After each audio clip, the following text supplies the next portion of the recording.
Bom dia, pessoal, tudo bem? Então, estamos em mais uma aula de biologia e a gente vai dividir hoje em 3 pontos, tá? Deixa eu só pegar aqui as minhas anotações para a gente poder se direcionar melhor. Então, os primeiros 10 minutos nós iremos falar um pouco sobre genética. Depois, a gente vai falar um pouquinho sobre os seres vivos e em seguida a gente finaliza com as relações ecológicas, tá? Então, preste bastante atenção no que vamos apresentar logo mais, para que vocês consigam realmente ter um norte ainda maior em relação à disciplina de biologia. Pois bem, dentro de genética, é importante nós destacarmos que a genética ela surgiu basicamente através dos estudos de Gregory Mendel, que era um monge e ele vivia em um mosteiro. E essa possibilidade de viver em mosteiro permitiu com que ele observasse o comportamento das ervilhas e passou então a se indagar de como é que as características eram transmitidas de geração a geração. Lembre-se que na época em que Gregory Mendel ele fez esses experimentos, ele nem imaginava sobre genes, sobre DNA, nada disso. O nosso genoma ele ainda não tinha sido decodificado na realidade. Pois bem, então Gregory Mendel fez então os experimentos com essas ervilhas e observou que as características elas eram transmitidas de geração a geração, observando também que determinados tipos de características só se expressavam quando estavam em dose dupla, ou seja, em homozigose. Então ele percebeu que existiam fatores que eram transmitidos da geração parental para justamente a geração de filhos e que esses fatores eles sofriam um processo de segregação, ou seja, de separação de forma independente, sendo que aqueles fatores que eram dominantes eles se expressavam independente de ser em homozigose, ou seja, em dose dupla, ou em heterozigose, em pontos diferentes, e existiam fatores que eram mais recessivos, né? Que só se expressavam se houvesse realmente em dose dupla. Posteriormente, entendeu-se que esses fatores, na realidade, eram os genes, que são os responsáveis por determinar as nossas características. Então, a cor da pele, o nosso cabelo, a nossa altura, são determinados por genes, que são marcadores praticamente do nosso material genético, que é o nosso DNA, que vai justamente ser passado de pai para filho. Então, se você observar, por exemplo, o seu cabelo, você vai ver que tem características que são semelhantes à sua mãe e características também que são semelhantes ao seu pai, tá? E aí, dentro desse aspecto, a gente vai ver que existem o que nós chamamos de genótipo, que é a nossa carga genética, aquilo que a gente traz, que é oriundo justamente tanto do nosso pai quanto da nossa mãe, tá? Essa carga genética, ela vai ser pautada principalmente na mistura que vai acontecer na combinação, na realidade, entre o material genético do nosso pai e o material genético da nossa mãe, tá? E a partir desse genótipo, a gente vai ter a expressividade de características que são visíveis, que nós chamamos de fenótipo, tá? Então, vocês estão a me observar, vocês estão vendo que meu cabelo é na altura do ombro, que meus olhos são castanho escuro, né? Que a cor da minha pele é negra. Então, tudo que vocês estão a observar é o que vai compor meu fenótipo, tá? São as características externas. O genótipo é a minha carga genética. E junto com o ambiente, porque nós não somos só características externas e genótipo, nós também temos, recebemos a carga do meio ambiente, tá? E aí, dentro desse aspecto, a gente vai ver que existem características que se expressam em homozigose, ou seja, elas só vão se expressar se estiverem em dose dupla, por exemplo, o albinismo, tá?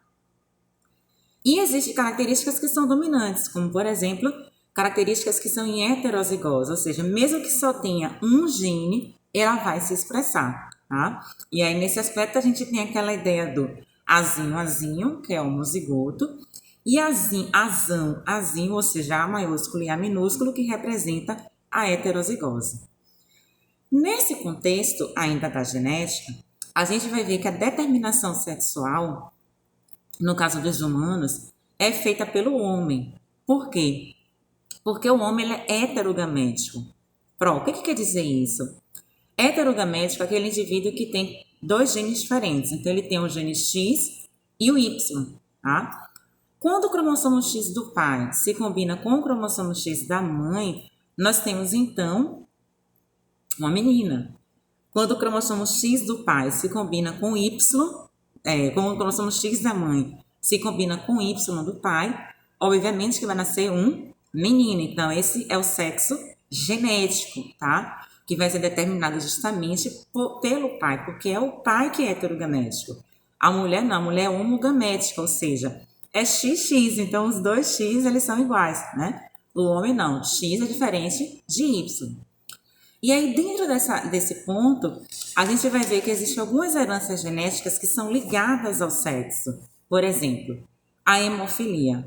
Não sei se vocês já ouviram falar, mas existem pessoas que apresentam grande dificuldade no processo de cicatrização. Então, qualquer corte que ela tem, sangra, sangra, sangra e fica ali por um bom tempo. Isso compõe basicamente uma doença que é a hemofilia e é transmitida da mãe para o filho, porque é uma herança que é ligada ao cromossomo X, tá? Então, quando a mãe ela é hemofílica, ela passa basicamente para o menino e esse menino, então, passa a desenvolver a hemofilia. Da mesma forma que o daltonismo, que é aquela pessoa que não consegue diferenciar o verde do vermelho, ok?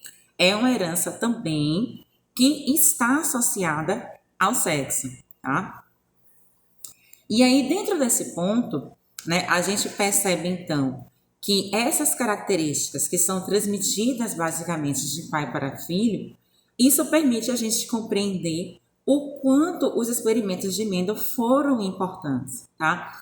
Esse entendimento do que é o gene, o que é o nosso material genético, e aí deixando claro aqui que o nosso material genético, ele é formado pelo ácido desoxirribonucleico, ok? E esse material genético, ele não sai do núcleo, né? Então, ele fica lá, armazenado no núcleo. E aí, obviamente, quando o nosso corpo ele percebe que há uma necessidade de se formar alguma outra substância, essa informação é passada para o RNA mensageiro. O RNA mensageiro lê a informação que o DNA está lhe apresentando, passa para o RNA transportador e, consequentemente, é passado basicamente para o RNA ribossômico, que é justamente aquele RNA que vai ser responsável pela síntese de proteínas, tá?